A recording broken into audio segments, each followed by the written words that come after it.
All right, Brian, is it okay if I go ahead and kick us off officially? Absolutely.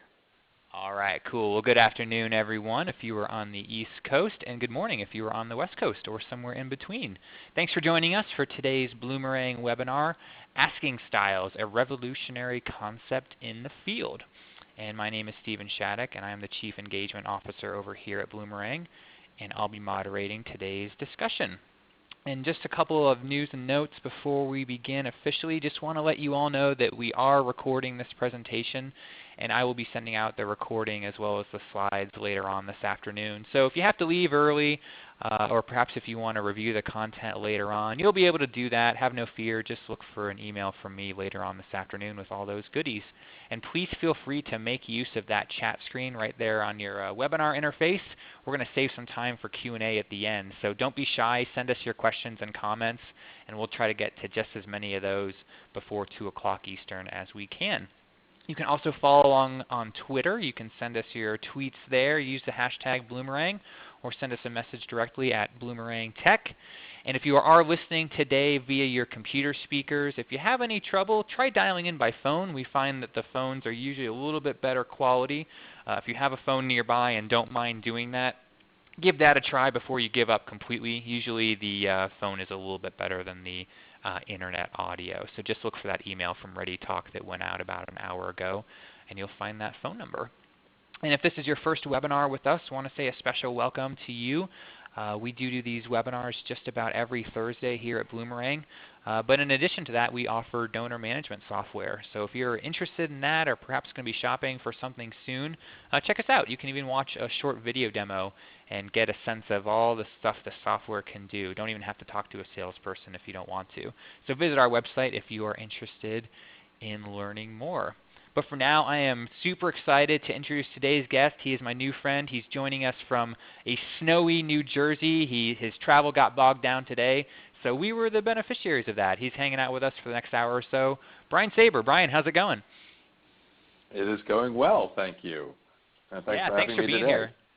Oh, absolutely. This is, boy, I can't remember getting more registrants for a Bloomerang webinar. We've got over 1,100 people registered for that. It is a testament to how awesome Brian is. If you guys don't know Brian, he is the president over at Asking Matters. I just love that name. It has so many dual meanings. I love it. He's a fundraiser. He is a 2-time executive director. He ran major gifts at Brandeis University up in Massachusetts, and he is a frequent workshop presenter, speaker, trainer.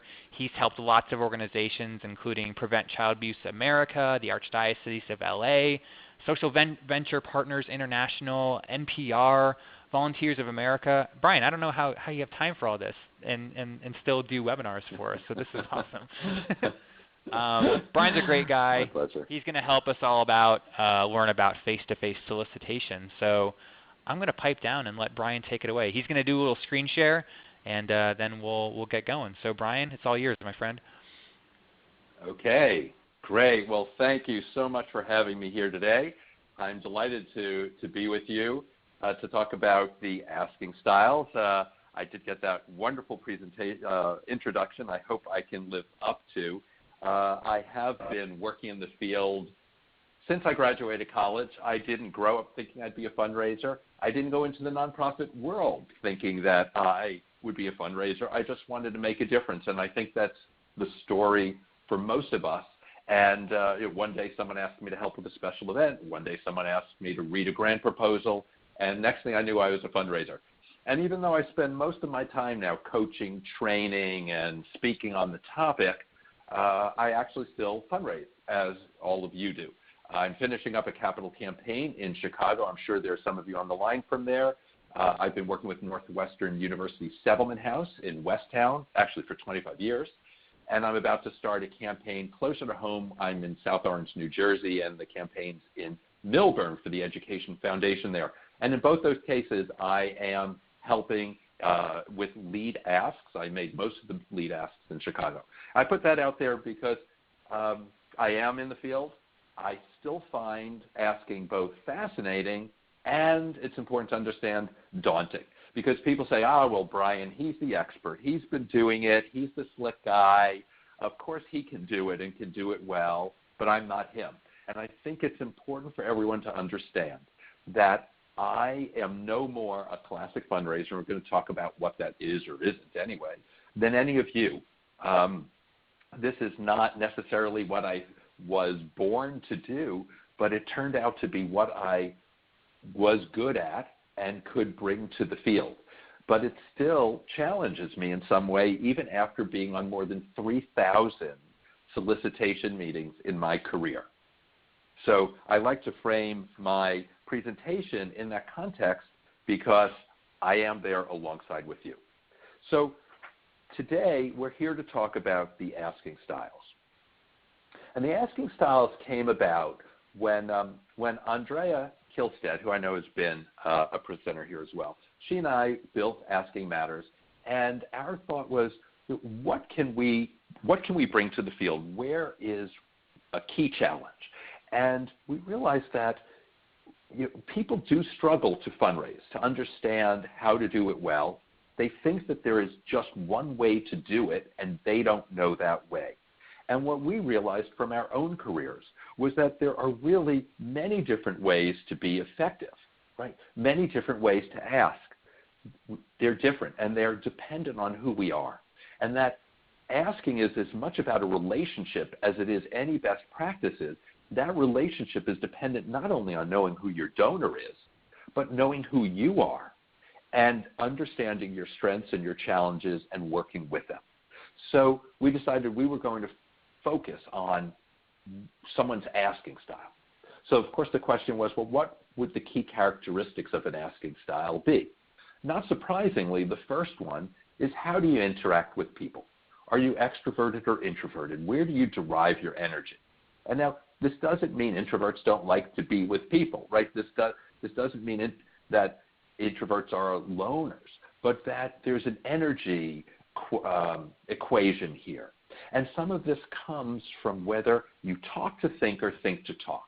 So picture yourself in a special event, in some large group. Right?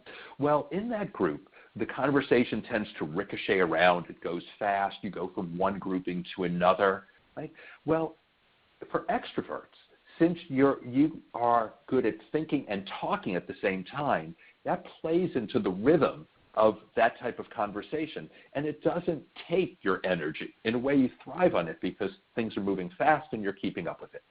For an introvert who thinks first and then talks, you can see where the rhythm in one of those conversations at a special event could be a little challenging.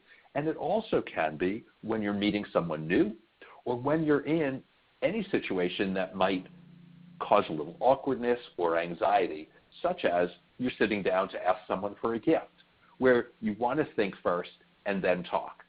Whereas the extrovert's very comfortable just talking as he or she thinks. Very important characteristic. And the second characteristic is, how do you take in information? Are you analytic or intuitive? Do you start with the data and then figure out what the idea is, what the conclusion is? Or do you start with an idea, you have a gut, and then you see if the data supports it?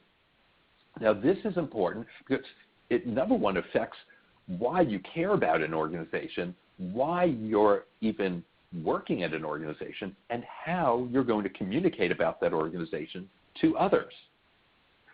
When we put the two characteristics together, we get the four asking styles at Asking Matters: Rainmaker, Go-Getter, Kindred Spirit, and Mission Controller.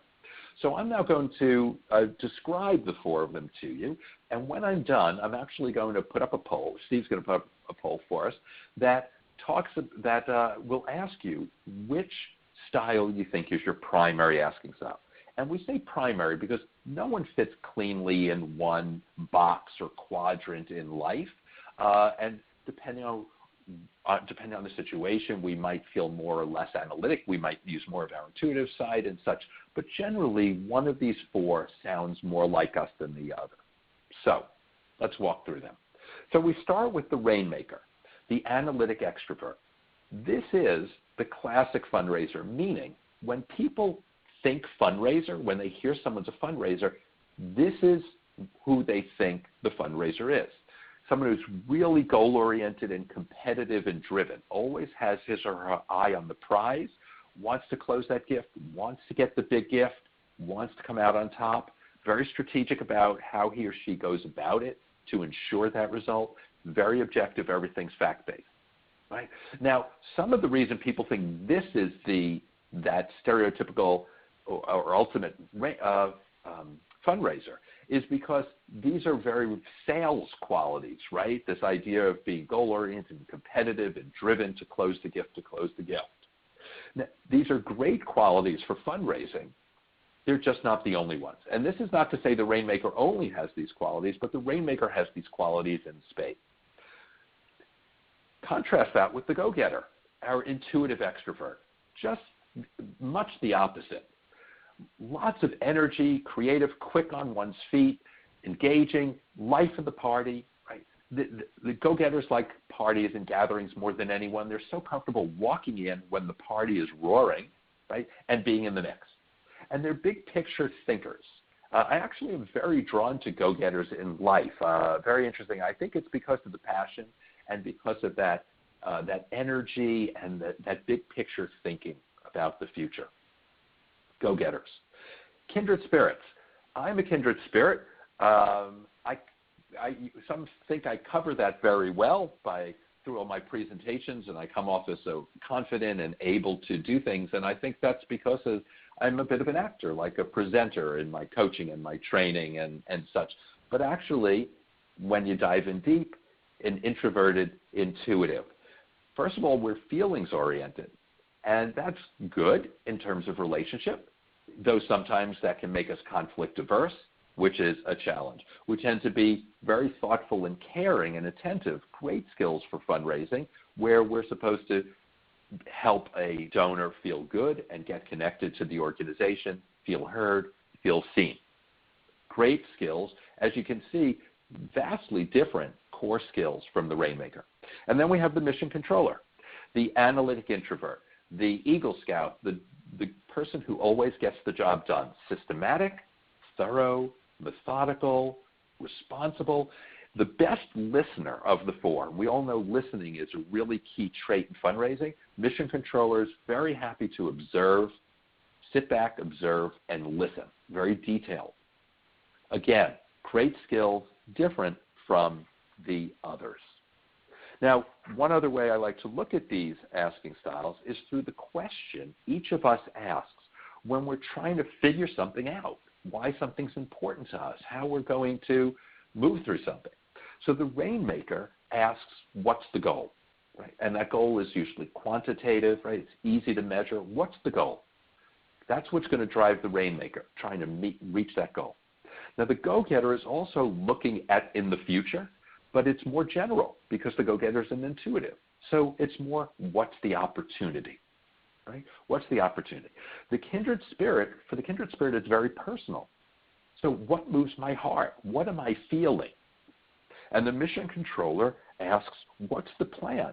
How are we going to get from point A to point B to point C? So take one more look at these, and then I'm going to quickly give the screen back to Steve so he can launch our poll. And so here you see it. What do you think your primary asking style is? Rainmaker, go-getter, kindred spirit, or mission controller?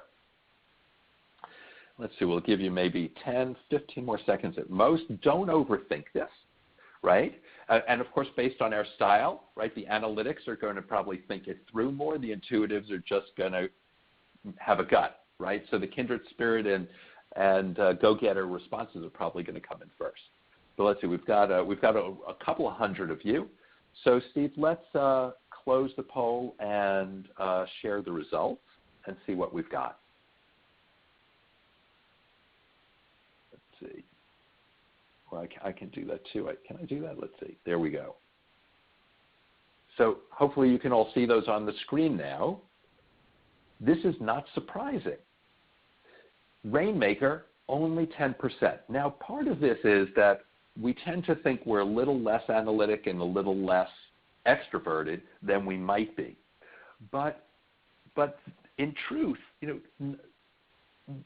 well, first of all, as we can see, we're all represented here, right? Now, 59% of you say you're either a go-getter or a kindred spirit, meaning you self-identify as intuitive. And a full 64% of you say you're kindred spirit or mission controller, you're introverted. Now, whatever scientifically you might or might not be, how we see ourselves is how we lead our lives. So very few of us lead our lives as that Rainmaker type, right? So either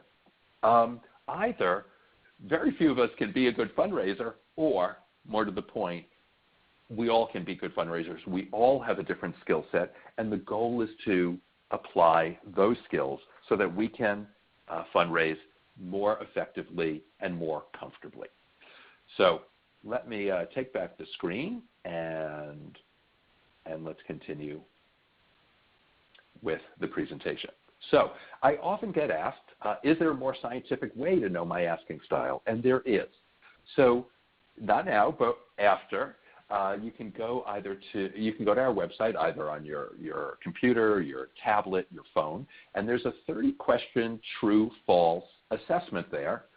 Takes only a couple of minutes to answer the questions, and it will give you a primary and a secondary asking style. So it might say you're primarily go-getter, secondarily kindred spirit, which means that intuitive side predominates, or you're primarily Rainmaker, secondarily go-getter, which means your extroverted side does. So that shows where your strength is, but also sometimes where your challenge might be, right? You can imagine if you're very intuitive or analytic or extroverted or introverted, then you might have to actually compensate for that in some way. This tool is free, and I recommend everyone on your team take the asking style assessment, because then you can discuss with each other what your strengths are. You can figure out how to work with each other based on your personalities, maybe even how to partner based on that. We'll talk about that briefly in a minute.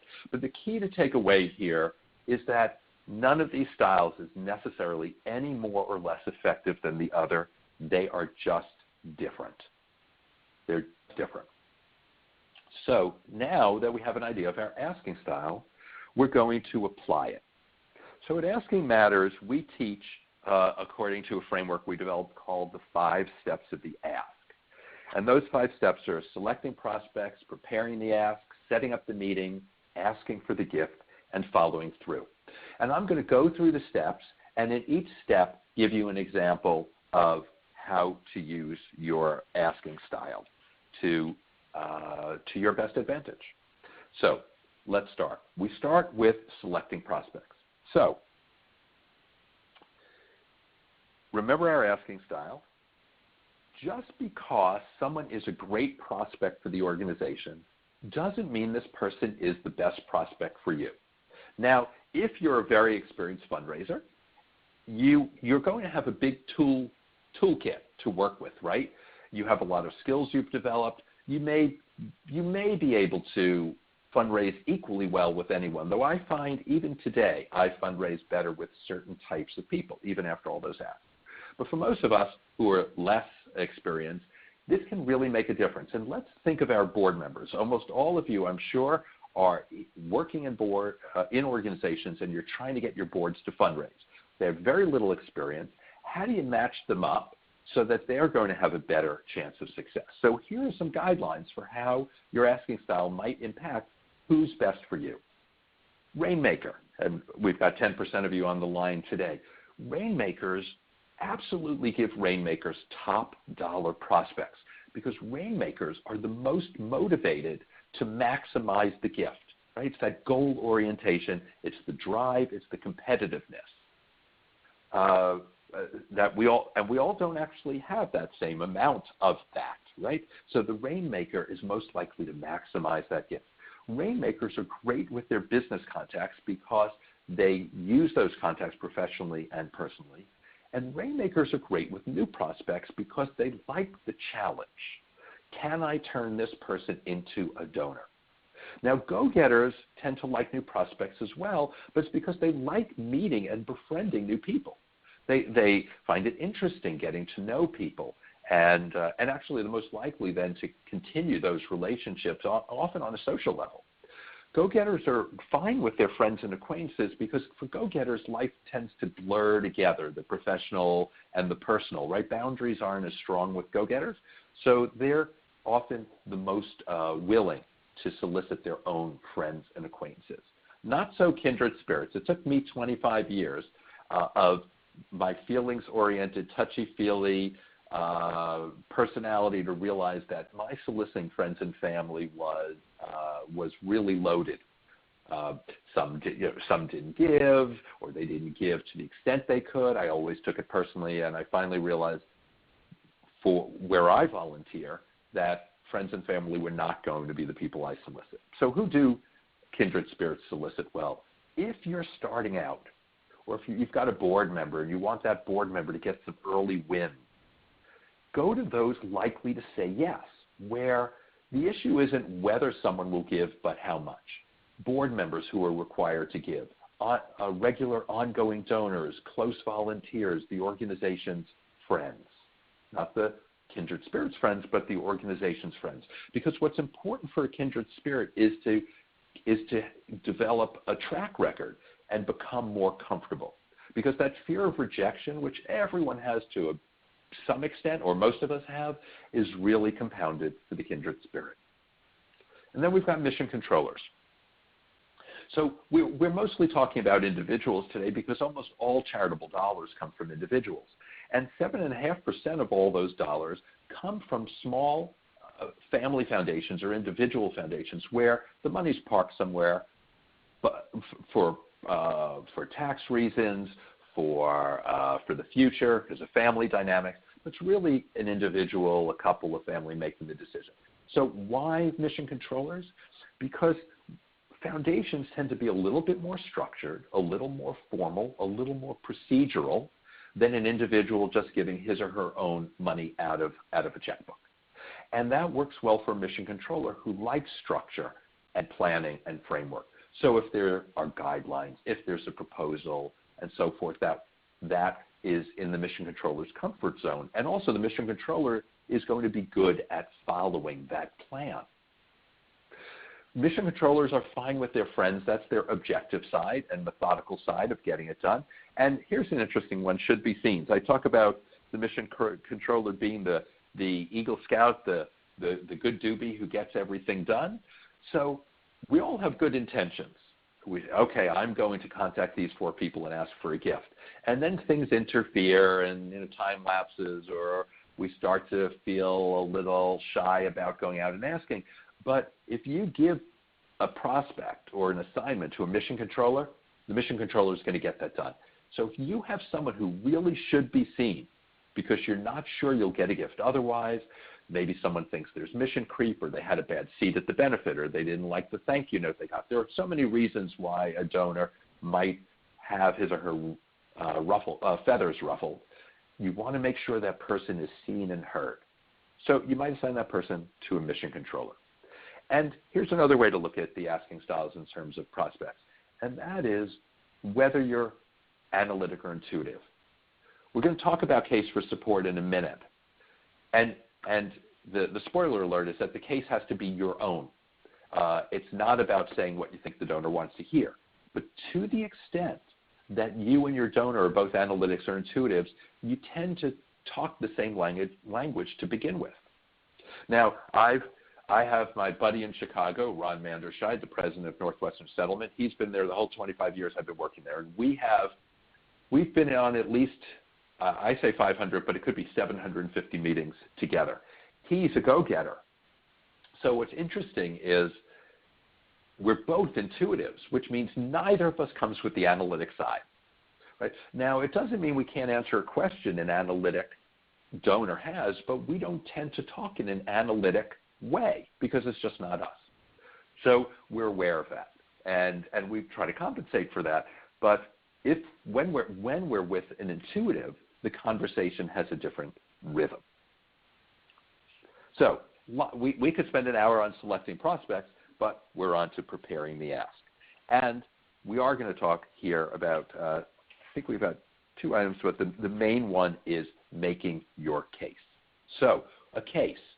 This is my definition of a case, a compelling set of ideas crafted into a story that moves the teller and the listener. And the key word here, as I mentioned just before, is teller. This is your story. This isn't an elevator pitch. Everyone is not saying the same exact thing in the same words because you're trying to build a relationship, and that's based on authenticity. No one wants to be in a relationship with someone they see as inauthentic. So you're trying to establish that authentic relationship with your donor. If you're authentic to who you are, your case for support, your story, will be compelling to the listener. It's much more important to be that than to try to tell your donor what you think your donor wants to hear. In most cases, we don't actually know what the donor wants to hear. There's an ideal in fundraising, and then there's what's real. The ideal is you know your donor really well before you ask. The reality is, most of the time we don't. Now, Jerry Panis, I'm sure you've all heard his name. He's been on my fundraising program, and I asked him point blank, Jerry, how often have you had to ask someone for a gift the first time you met the person? He said fully half the time. Fully half the time. Donors don't necessarily want to give us the same amount of time we'd like. We'll give them. Well, we know they won't, right? We'd sit with them often if they give us the time to build the relationship. So the reality is we don't always know what they want to hear, except us being authentic and passionate. So our asking style is really important because remember, we're going to come at it, each of us, from our unique perspective. We're going to make our case from that point. So the Rainmaker is going to use facts and figures, outcomes, goals, and strategies to make the case. Now, in every case, best practice is you need to talk about impact and vision. We don't get into detail on that here today, but impact and vision. But how you talk about the impact and vision you're making is going to depend on your style. So the Rainmaker is going to use this toolkit to do that. The go-getter is going to talk in much more general, bigger picture terms about vision and the possibilities out there. The Kindred spirit is going to talk more personally, in very much so individual stories, participants or clients of the program, and his or her own story, meaning they're not why they love the organization, but maybe how the organization impacts them, how their life perspective has been impacted by the organization, and so forth. And the mission controller is going to use methods, systems, and plans. How are we having an impact and fulfilling our vision? What are the steps and the systems we're using to get there, to have that success? We're all telling stories, but they're different stories based on our asking style. Really important point, because I think people struggle with this as much as anything, and this keeps them back. Right? People think they need to know everything about an organization. This is particularly true for board members, and that they don't. And you don't have to know everything. What you know, you have to feel passionately about and be able to communicate passionately. So I mentioned, I alluded to this idea of partners.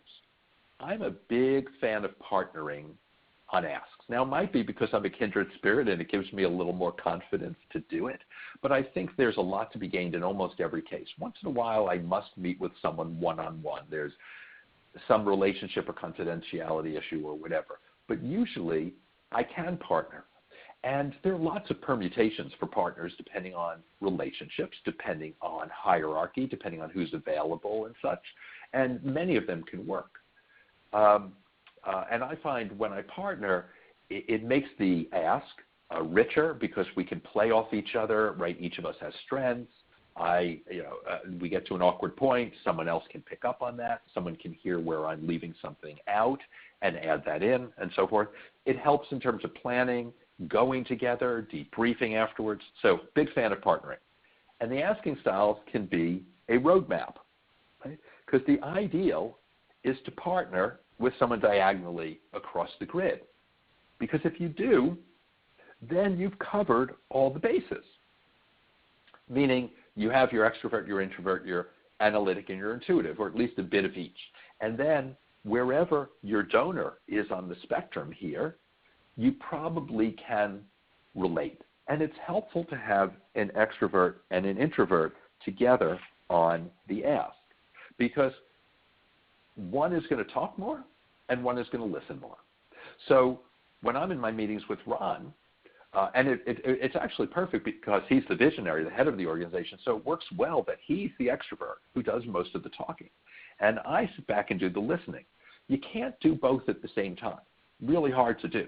So when I'm sitting back and listening, I'm watching it unfold. I can watch the reaction of the donor. I'm listening to what Ron has said, so I then can help steer the meeting. Also, my go-getter friend Ron tends to talk a lot, and we joke that he can go on and on. Now, over the years, we've developed some systems to work through this. One of them is I try to sit next to him so I can kick him under the table. If I can, I make some odd look with my eyes, and he sort of now can tell by the way I'm looking at him that it's time for him to be quiet. And if not, sometimes I have to just say, okay, Ron, we've got to move on. We love hearing from you, but we've got to move on here. So he will go along, and I'm the one who's listening and moving us along. Partnering is great, and the asking styles can help. So then setting up the meeting. Now, so at Asking Matters, this is a complete separate step because, in many ways, this is the meeting. And I think this is where, this is that first fearful step where you don't want to make a mistake and you're trying to figure out best practices. How do I do it to try to ensure I get a meeting? And over the years, I've fielded many, many questions on this because there's some people say you have to pick up the phone and call. And I say absolutely not.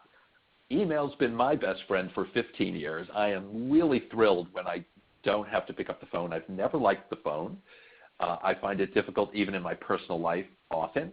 I love email communication. And the bottom line is that you need to communicate in a way that's going to reach the donor, right? And if a donor doesn't have email, you're going to call. Or if a donor only works by text these days, some do, you might have to text. So you have to take into account how you're going to get in touch, but you have to take into account who you are, what's going to be comfortable, because that's going to help get you out the door, and what's going to be effective, right? So we're going to, by nature, do it differently. The Rainmaker is going to be very strategic and decide, is this phone or email? By the way, sometimes it's a letter first and then a phone call, but rarer these days since email is so common. The go-getter is very spur of the moment and is the most likely to just phone because the comfort level is there. And as a matter of fact, it's fascinating because when I think of my go-getter friends and peers and such, they're the more likely to call me out of the blue. If my phone's ever just going to ring, it's often a go-getter. Fascinating, right? So go-getters, you're comfortable. You can make the most on the phone. Kindred spirits, not as easy. We're much more likely to send a letter and saying we're going to follow up or email because we find it a little more awkward calling someone out of the blue. And then what happens if that person is short on time? Then we can't make our whole pitch and such. Not as easy for us to wing it at that point and move the conversation ahead. And for mission controllers, since you are so formal and detailed, you're more likely to write first because it is true that in writing you can make more of a case to start. You can lay things out and then follow up with them with a call.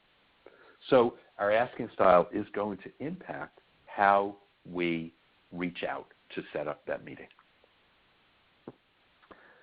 Asking for the gift. So at Asking Matters, we use a concept developed by my co-founder Andrea called the arc of the ask to help us move through this conversation in a very systematic, intentional way. Right? We have to plan for it. We need to conduct this meeting, and there are steps. Now, we don't get to walk through all the steps here in detail, but the kicker here, right, is that moment when we're going to ask for a gift. Would you consider a gift of a certain amount for something? And we do always ask for an exact amount. This is best practice. Harder for some of us than others, but we really must do that. Now, even getting to this point, think of the difference in styles. Though I don't have it laid out on a slide for you, but you can imagine where the Rainmaker, who's not big on process, is going to tend to want to get to this question earlier. Okay, let's just get to the meat of it. Let's ask this question. The go-getter is in his or her own moment, right, as Ron is, and might ask too late, or might even resist asking because why ruin the party? We're having a good time. Why interfere? The kindred spirit will have a tendency to put off the ask a bit because that's where that feelings-oriented, conflict-averse side comes out. Gee, how long can I put it off? The mission controller is going to go back to that arc of the ask I just showed you and say, it looks like the ask is in the middle. I'm 30 minutes into an hour-long meeting. It's time to ask. So the mission controller probably needs to be a little bit more flexible in when to ask, right? So the first difficult step in fundraising, I think, is trying to set up the meeting. The second one is asking for the gift. And then the third is being quiet after you've asked. We've all had that experience, right? We ask, and then what happens with the silence afterward? Our donor is now taking in this new information, right? We've asked for something, hopefully something personally significant. We need to give the donor a few seconds to respond. As a matter of fact, I always recommend have something to drink. I'm going to take a sip right now, and you'll see that after I'll say, would you consider a gift of $5,000 for our library expansion? I just took 5 seconds. It's actually a pretty long amount of time for someone to think and respond. As a matter of fact, always accept a donor's offer of a drink. One, it's polite, and two, it's great to have to have that water. I forgot the word I wanted to use, but to have that water by you to grab that sip. So who's going to have an easy time? Who's going to have a difficult time being quiet? Well, it's going to be a little challenging for the Rainmaker who's driven to close the deal, and the silence might be filled with more facts. So you've got to make sure not to do that. You've made your case. You asked. It's time to be silent. Hardest for the go-getter, right? Tendency to keep talking, doesn't like the silence, feels like it ruined the moment. Easier for the kindred spirit. Whew, I'm glad I got that over. Sometimes out of nerves, you might go on. Mission controller will shine here. The plan says I should be quiet. Easy for me. I like sitting back and observing anyway. Happy to hear what the donor has to say. So the key here, as you can tell, is each step of the way, we need to understand who we are, right? What our strengths are and what our challenges are, and try and work with those. And the more we understand them and embrace them, the more successful our asks are going to be. So now we have one more step in the process. We have follow-through. And if you do have questions, by the way, I can't see them at the moment. Please start typing them in because I'll be finished in two or 3 minutes. And we've left time for questions. I'm sure there are some, and Steve will share them with me. So follow-through. Rainmaker. So we all have our strengths. We all have our challenges here. The Rainmaker, really good at tying down details and reporting progress and thinking through some further strategy. But the bottom line for the Rainmaker is he or she would just as soon move on to the next, quote, sale, right? Because for the Rainmaker, it's very quantitative, which means going and getting the next gift, right? And the more gifts I get, the better it is, as opposed to, okay, now this donor's made a gift. Okay, now I have to cultivate this person, pay attention to this person for the next year till I ask again. Not really high up on the Rainmaker's list. Something to think about. And let's get back to that partnering, right? So maybe there's a tag team, right? If you as a Rainmaker know you're not particularly good at this ongoing cultivation, is this something someone else can do, right? Who would be better at it? Go-getters, really good in terms of making people feel appreciated in that moment because of that enthusiasm, that energy that they bring. And they're likely to stay engaged. But I sometimes find a little more on the personal side than the business side. I've seen some fundraisers become friends. The asking style most likely to befriend a donor over time is the go-getter. So you got to watch out for that and keep it professional. But also the go-getter tends to just do things quickly, very intuitively, and some of this does need a little bit more thought. So I'd ask the go-getter, slow down a little bit, think it through a bit more and strategize about this relationship with this donor over time. Kindred spirits, good at making donors feel appreciated. If anyone today is going to write a handwritten note, it's the kindred spirit. But we can have a problem moving on. I faced this early in my career where I spent too much time with either low-level donors who weren't going to move up or people who were just wanted to be entertained. I actually did very well over the years with, I must say, with widows. When I worked for Brandeis University, I dealt with a lot of widows, and I actually realized some of them really just enjoyed my company. And I had to move on and say, you know what, my job is to raise a certain amount of money, and I can't give equal attention to everyone.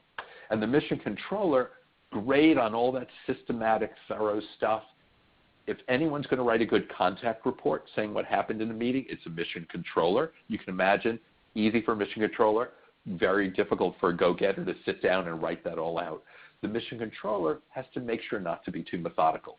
We're talking about asking in person. That means we're talking about everything being customized and individualized in your own voice, so nothing sounds cookie cutter, right? So that's something for you to watch out for as you go along. So those are the 5 steps. Those are the asking styles.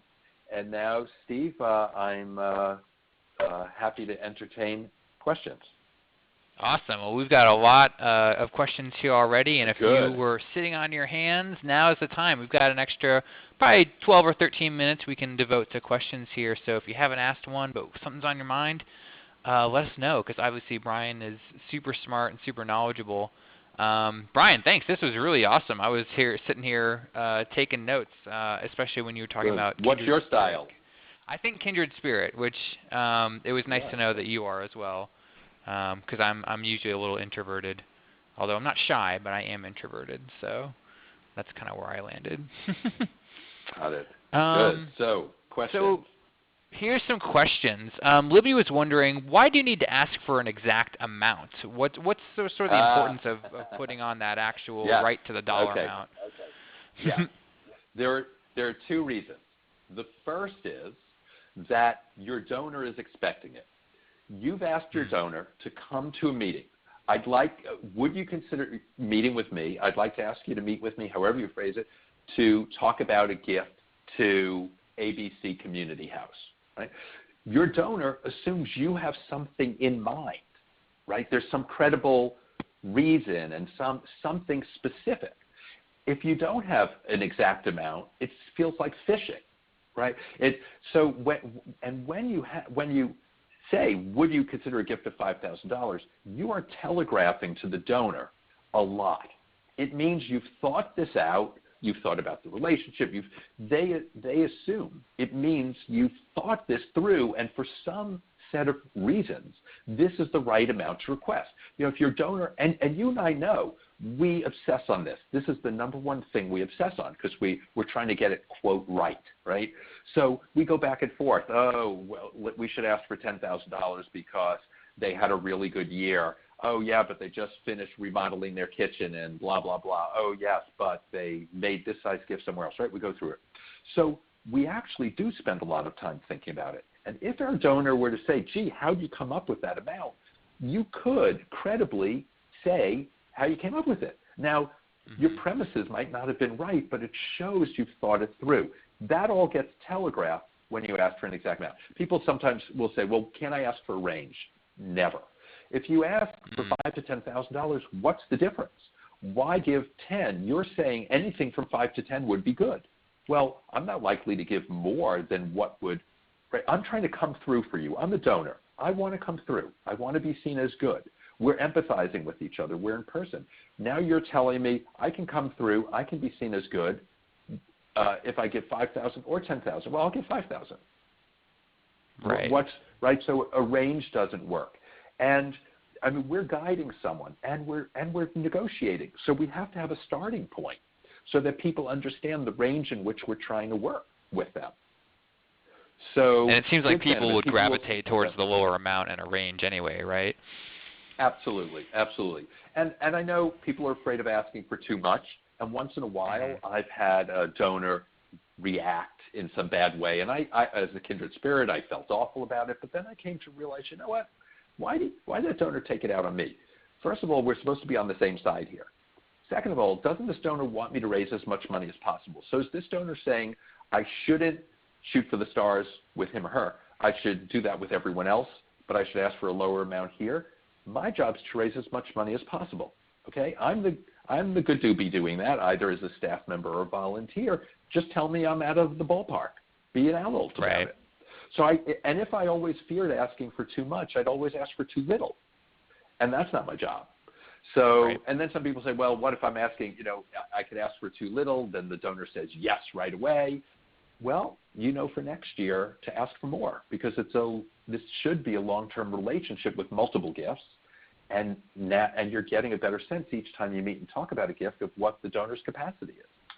So, and I think if you actually can't ask for an exact amount, it is a red flag that it might not be the time to ask. The relationship might not be strong enough to ask.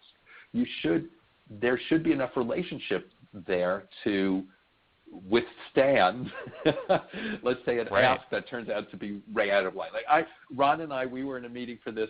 We asked someone for $250,000, and we got $225,000. We wanted $250,000 over 5 years. This person gave us $25,000 in one. But there was a history. There was a relationship, and she didn't hold it against us. And it turned out, in another day and time, it might have been right, but there were extenuating circumstances. Her husband was just retiring, so their life was changing incredibly. She didn't hold it against us, right? And anyone who does, that's their problem, and we need to try not to take that personally. So, next question. That's a good one. I love it. Here's one for my buddy James. James is wondering, can people have a split personality when it comes to asking? Is this only binary? Can you only be one of the fork, or can you be a hybrid? No. Yeah, I mean, that's why the asking style assessment gives you a response. And some people are going to end up sort of smack in the middle, right in the middle of that intersection, because they're not ultra analytic or intuitive or something. What it's hard to be is a really strong Rainmaker and a really strong kindred spirit, right? Or a go-getter and mission controller, because those are really diagonally opposite from each other. But yes, you're going to have some of each of those characteristics. The question is, what are you playing to most, right? Through the asking styles, we're trying to create a framework to help you figure out who you are and how that impacts how you go about fundraising. So that's really what you should take from here, that you have a distinct personality and you've got strengths and challenges. But yes, it's not that binary, like anything else. Yeah. Brian, we've had a lot of people ask about the arc of the ask. It's a term you mentioned earlier. Yes. Would you mind diving a little deeper into that in just a couple minutes? Sure. Let's see. What can I say in a few minutes that would be relevant? So, if you're going to have you cannot have a very successful ask if it's not intentional and thought out in advance. You can't wing it. And so here I am speaking a little bit more to go-getters who are so comfortable in the moment. They're the most likely to wing it because they can wing most of it. But asks are systematic, right? You have to. You like anything else, right? So in the arc, you have to settle. We've all come from someplace else. You're visiting someone in an office, you're getting together at a restaurant, wherever it is. We're finally shutting our phones down 5 seconds in advance of talking, whatever. We're now in the same place physically. We've got to get in the same place emotionally. So we settle, and we ask personal questions, and we learn about someone, right? And then we have to start exploring, and we need to learn. I think. And then in the middle we ask, and then we explore some more, because we have to explore the answer we got before we confirm and close. This is the arc. So, and each step of the way, we're trying to learn. It's all about asking questions and getting the donor to speak, which should be a relief to most of us. It's not about going in and sharing everything but the kitchen sink with the donor. There's this adage that we remember the least of what we hear, we remember more of what we say, and the most of what we do. Now, there isn't a lot of do in a meeting, but to the extent that the donor's talking, the donor's going to remember what he or she said. And if we throw in everything but the kitchen sink, the donor will remember very little of it anyway. So the whole meeting is based on us asking powerful questions to learn about the donor and to get the donor to share what's important. What's important to you? What impacts your philanthropy? How do you decide how to make your philanthropic gifts? What first interested you in us? What would you like to know about us? So the ARC helps us figure out each step of the way, what are the questions to ask, right? So first they're general questions about personal life, how are you, how's the family and such. Then we get into the relationship with the organization and the relationship to philanthropy. We ask for our gift, it's a brief couple of minutes, that case, and then we're spending more time trying to figure out their answer, right? Because if we've asked for a personally significant gift, chances are they're going to say maybe. I need to think about that. And we need to understand what it is they need to think about and what other information they can use and what might help convince them to make the gift, right? Is it an issue of timing? Is it an issue of knowing more about the program? Is it that they need someone else's input, a spouse, a lawyer, children, whatever? So it's a very intentional conversation and you keep moving it along. You can't get in there and chat for half the time personally, right? You can't get in there and ask right away because you have to learn first. And you can't ask at the end because then you don't have time to explore. So it's being intentional about that conversation every step of the way. Makes sense. Brian, we've got a lot of kindred spirits listening today. I think you saw that in the poll. Maybe you're not surprised. Yes. A lot of people struggle with that face-to-face interaction. What advice do you have with people who maybe struggle with, becoming friends with their donors, getting the conversation going? It seems like a lot of these KSs are maybe shy by nature. How can they kind of psych themselves up for that in-person meeting? Yeah. It's not easy. So it's easier with people we know. Right? Once we've gotten to know people, like I develop relationships well with people I know, and I know there are a few people I know who are on today, and this will surprise them. Never in my life do I go up and introduce myself to someone. I cannot do it. I don't do it at a party. No one knows because I cover well, but I do not because I am shy. And the few people on will not believe that, but I never do. Right? So I have to figure out how to make it work. If I go to a party, and I rarely do, I always am the first one to arrive. Why? Because for me, if I arrive first, as people arrive, the next person has to talk to me. There's no one there. So I automatically get someone to talk to. And it's easier for me to meet people in a gradual way than to move in. Now, it's funny because I have a friend who's a kindred spirit. She does just the opposite because she has issues, but she's afraid of walking into an empty room because then she thinks she has too much responsibility. She feels if she walks into a full room, she can find someone she knows to gravitate to because that's her comfort level. I fear that I'll walk into that room and I won't know anyone, that the people I knew won't be there or whatever, so I have to get there early. So I guess I'm saying we need to think about how to make it work for us, right? We want to ease our way in. The beginning of the meeting is going to be more difficult for us as kindred spirits. I always make a list now of the questions I want to ask at the beginning because just by having written them down, it makes it more likely I can recall them, right? It's that muscle memory. If I write them down, then they're in my head. And that makes the beginning of the meeting easier for me. I partner on a lot of asks, I think partially to get through that because it makes it easier. If I've got a partner, it's less daunting. And as I mentioned, the first meeting's hard, but once I know someone, it is easier, right? And then I enjoy getting to know them better, that one-on-one. I mean, I like the one-on-one, but it does take energy.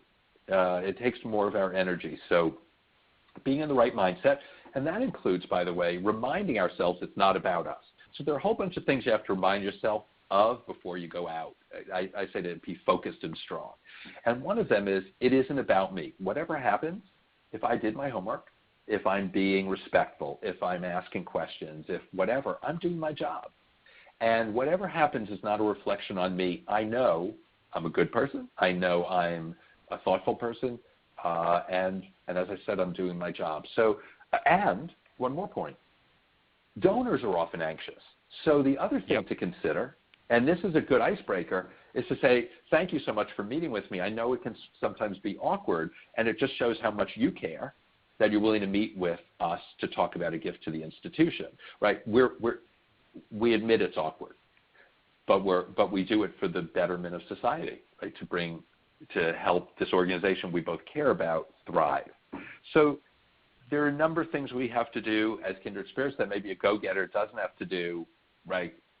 Because there's just a more natural comfort level there. But it isn't easy, right? It's not easy. And it's easier, I find, with people I don't have a very close personal relationship with. As I get to know donors really well, it can get a little awkward for me again, right? Trying to keep it from being personal, right? Okay, you know me so well. We've worked together for all these years, and now you're not going to give me the gift I asked for? It can get a little difficult. So there's that sweet spot in between not knowing anyone at all and knowing someone too well for an introvert. Yeah, I don't know if that's helpful, but these are the things that go through my mind all the time. Well, Brian, we probably got time for one more question, and there's way more than one question remaining. Would you be willing to take questions via email or Twitter later on? Is that cool?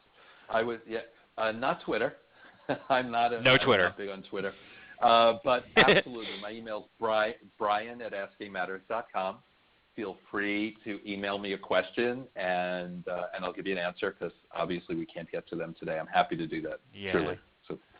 So is there one more to ask before we close? One more, last one. I thought it'd be a good one to end on. A couple people kind of entered this webinar with maybe a preconceived notion about what type they were, and were maybe illuminated today. What advice would you have for people who maybe thought they were one kind but found out today that they were another? Should they, not to have an existential crisis or anything, but what advice would you have?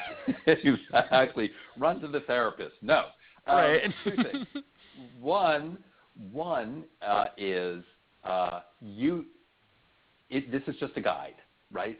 And it's 30 questions, and actually, I don't know how people must have taken the assessment, because if you self-selected today, then you self-selected who you think you are. So I'm going to assume that some of those people might have taken the assessment while the webinar was going on and were surprised that they thought they were A and it came out as B. I would ask you you might ask people who know you well, number one, what do you think they are? But keep in mind that, honestly, one question, there are 30 questions, one question answered differently could tilt you just to the other side of the line. Now, if you thought you were a Rainmaker and you came out Kindred Spirit or Go-Getter, Mission Controller, that's a little harder to reconcile. But if you thought you were in an adjacent quadrant primarily, that could be true. It could be that you're right on the line. And if our assessment had 60 questions instead of 30, you might have ended up on the other side of the line. So I wouldn't worry, because at the end of the day, you do have a sense of who you are, and you're going to act based on who you think you are to a great extent. Right. So that would be my advice. Cool. But I'm assuming most of these are tangential, that it's an adjacent asking style, and that it's just a matter of the assessment being limited. Yep. Well, take the assessment, folks. Don't run out to the therapist just yet. And please do email Brian if I didn't get to your question. I apologize for that, but we're about out of time. So Brian, this was awesome. This was really great. Thanks so much for hanging out with us for an hour or so. It was my delight. I want to wish you all the best. It is not easy fundraising. It is not, quote, fun for most of us, but it makes this huge difference in the world. And so I'm really delighted you guys are out there with me doing it. And thank you so much for having me today. Well, check out Brian's website. Go to askingmatters.com. Email him. Obviously a wealth of information. But thanks to all of you for hanging out with us for an hour or so today. Hopefully you're all staying warm and dry out there this winter. We are taking next Thursday off. I hope you won't mind if I take a week off. But we are back 2 weeks from today with a really, really cool presentation from my buddy Judy Smith out in Arizona.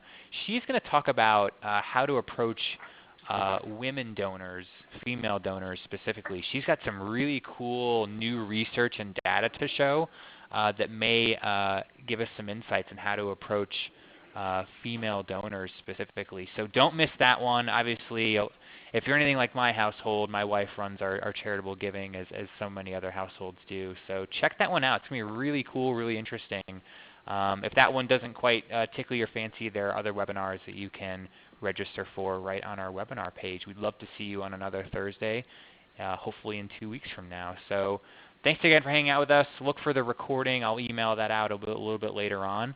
And hopefully we'll see you again soon. So have a good rest of your Thursday and a good weekend, and we will talk to you again soon. Bye now.